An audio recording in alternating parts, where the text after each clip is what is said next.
নতুন কায়দায় অনুশীলন করল বাংলাদেশ ফুটবল দল। ভুটানের থিম্পুতে রীতিমতো কমান্ডো ট্রেনিং করলেন তপু জামালরা। স্বাগতিকদের সাথে জিততে হলে সর্বোচ্চটা দিয়ে লড়াই করতে হবে বললেন ফুটবলাররা। ফিফা ফ্রেন্ডলি ম্যাচ খেলতে এখন ভুটানে বাংলাদেশ দল।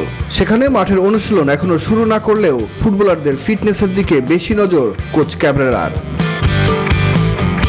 থিম্পুতে ব্যতিক্রমধর্মী অনুশীলনে দেখা গেছে পুরো বাংলাদেশ দলকে। পাহাড়ি রাস্তায় জামাল তুপুরা ব্যস্ত সময় পার করেছে হাইকিংয়ে। টিম হোটেল থেকে থিম্পুর বুদ্ধ পয়েন্ট পর্যন্ত পাহাড়ি আঁকাবাঁকা রাস্তায় রানিংয়ে ঘাম ঝরায় ফুটবলাররা।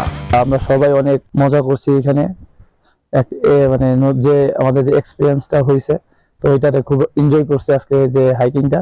এরপর হোটেলে ফিরে রিকভারি সেশনে সুইমিং পুলে সময় কাটান ফুটবলাররা।